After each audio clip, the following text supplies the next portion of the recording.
Beyond imagination. એટલે અહીંયા બેઠા છો તમે બધા, સંકલ્પ કરો કે મારે પણ આ કક્ષા સુધી પહોંચવું છે. સંકલ્પ કરો ને રોજ સવારે ઉઠીને ભગવાન ને યાદ કરીને પ્રાર્થના કરીને આ સંકલ્પ 10 વખત ને 25 વખત બોલવાનો. સીધા એનર્જી બૂસ્ટ.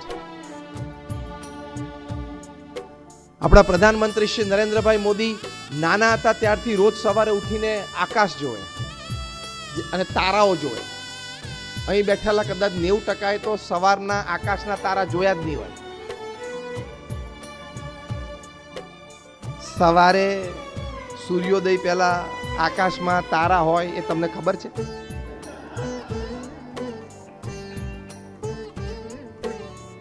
કારણ કે 1:30 વાગ્યા સુધી વોટ્સએપ ને સોશિયલ મીડિયા ચાલ્યું હોય. કારણ કે તમે સેલિબ્રિટી છો.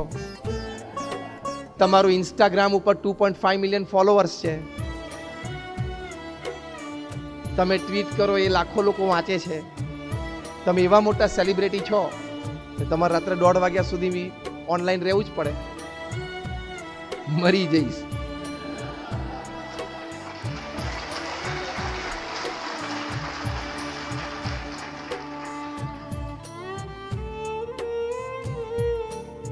અને કોક ટ્વીટ કરે, લાખો લોકો ટ્વીટ કરે, એમાં આપણે શું જોવાનું? એની રીતે છે, આપણે આપણી રીતે છે. જેની ટ્વીટ વાંચો છો તમે એવા થવાનું નક્કી કરો ને તો ટ્વીટ પૂરી થઈ ગઈ. તમે જેને ફોલો કરો છો એવા તમે થવાનો પ્રયત્ન કરો ને એટલે ફોલોઈંગ પૂરું થઈ ગયું. આપણે કઈ એવું અભિમાનમાં નથી રાખવું કે લોકો મને ફોલો કરે, પણ આપણે જેને ફોલો કરે જેવા આપણે થવું છે. એટલે એક્સલન્સ કેળવવાનો પ્રયત્ન કરવાનો છે. તો નરેન્દ્રભાઈ મોદી બહુ નાના હતા ત્યારથી સવારના પરમાં આકાશમાં જોઈને તારાઓ જોઈને હંમેશા પોતાની જાતને કહેતા કે મારે પણ ત્યાં ચમકવું છે. રોજ બોલતા મારે પણ ત્યાં ચમકવું છે. કેટલું સરસ વાક્ય છે. That is called excellence in your performances. અને જો ચમકે છે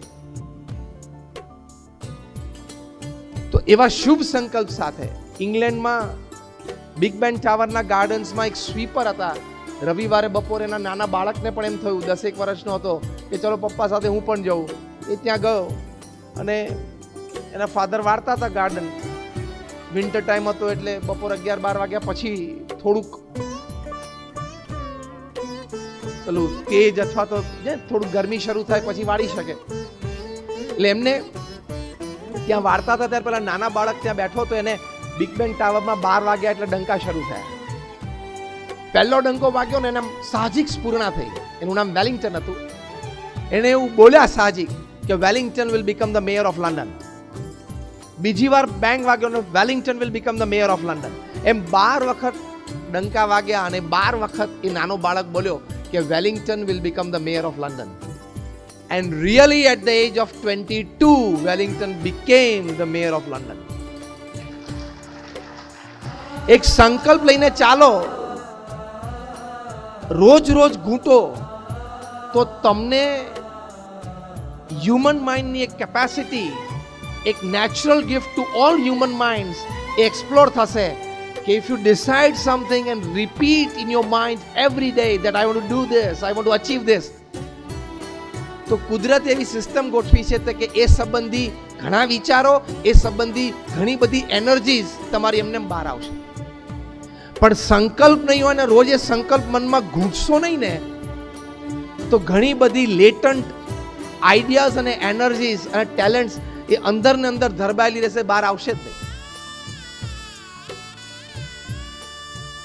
In the year 2002, at the age of 52, the newly put Chief Minister of Gujarat, Narendrabhai મોદીએ નક્કી કર્યું કે હવે મારે અંગ્રેજીમાં કોઈક દિવસ બોલવું પડશે. 2002માં એમણે અંગ્રેજી શીખવાનું શરૂ કર્યું. As Chief Minister of Gujarat, he started his tuition classes. જે એમને ભણાવતા તે પરિવારને હું ખૂબ સારી રીતે ઓળખું છું કારણ કે BAPS સંસ્થા સાથે સંકળાયેલો પરિવાર છે. રોજ સવારે 7 થી 8:15 સવા કલાકે ઇંગ્લિશ ભણતા. અને આજે આપણે જાણીએ છીએ ઘણું સારું અંગ્રેજી પ્રવચન કરી શકે છે અને ઘણું સારું બોલી શકે છે. 52 વર્ષે એક ભાષા શીખવી અને એ પણ રાજ્યના મુખ્યમંત્રીની જવાબદારી સાથે. તો તું તો 18 વર્ષે નવરો જ છું. તારે ક્યાં બીજું કઈ કામ છે?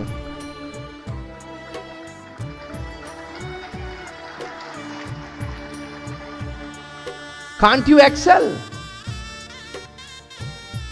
Yes or no? You can excel. People at this age can do.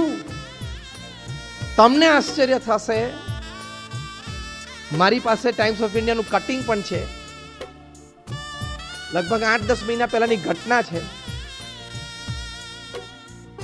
એક લેડી મિસિસ જેનિફર ત્યાં યુએસમાં, she became a diploma engineer at the age of 93. નાનપણથી એનું એક સપનું હતું કે મારે એન્જિનિયર થવું, પણ રૂરલ એરિયામાં ઉછર્યા હશે, બીજી બધી ફાર્મિંગની જવાબદારી હતી, ખેડૂત પરિવારમાં જન્મ થયેલો એટલે, અને જીવનકાળ દરમિયાન પછી બધી સાંસારિક જવાબદારીઓ આવી ઇત્યાદિકમાં એમનું સ્વપ્ન પૂરું ના થયું.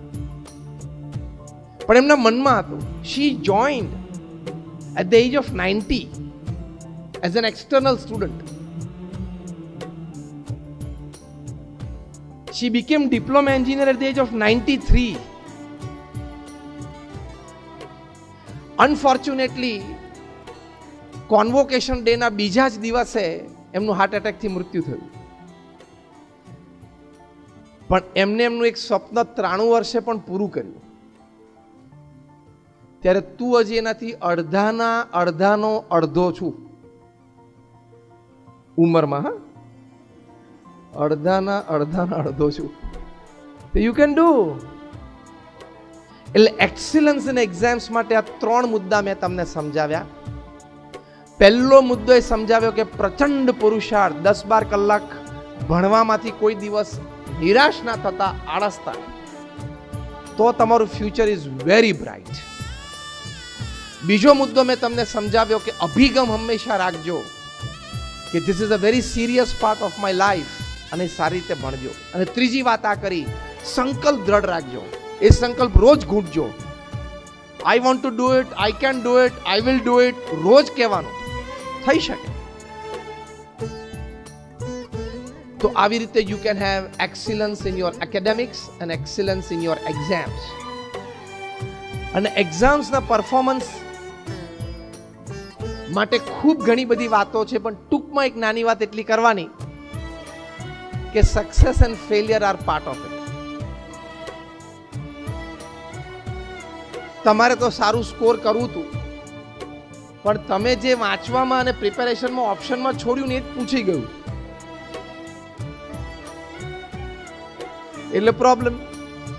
તમે જાતે જજમેન્ટ લઈ લીધું કે આ છેલ્લા 5 વર્ષના પેપરમાં છે ને આ પૂછાણું જ નથી, એટલે હવે નહીં પૂછાય, તો એ જ પૂછાણું 20 માર્કનું 100 માંથી. એટલે એક્ઝામ્સ આર પાર્ટ ઓફ, એટલે failures and successes are part of exams.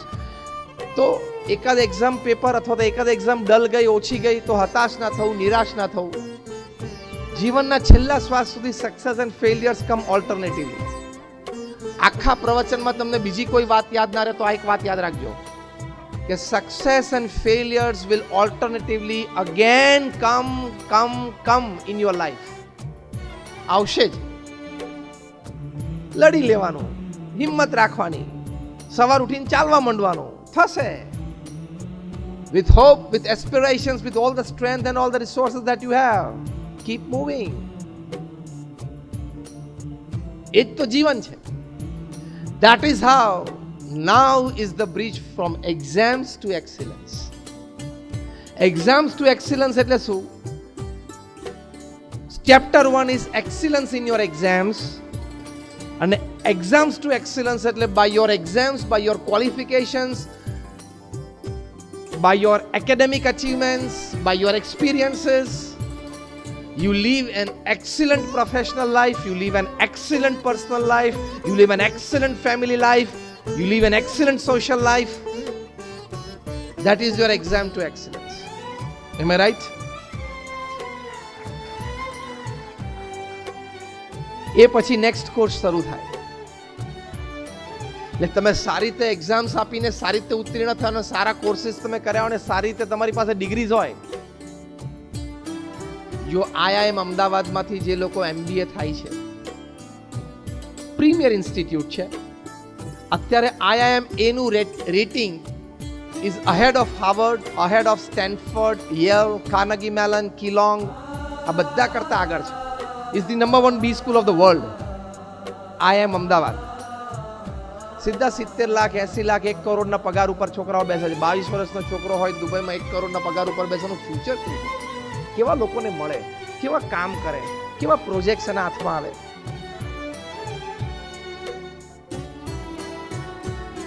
એવી સારી ઇન્સ્ટિટ્યૂટમાંથી ભણવું છે એવો એક સંકલ્પ તો રાખો. ખૂબ સારી ઇન્સ્ટિટ્યૂટમાંથી માટે ઉત્તીર્ણ થવું છે અને પછી your excellence journey starts. A excellence journey શરૂ કરવા માટે આ એક બેઝિક પાયાના વિચારો આપણે હૃદયમાં ખૂબ દ્રઢ કરવાના.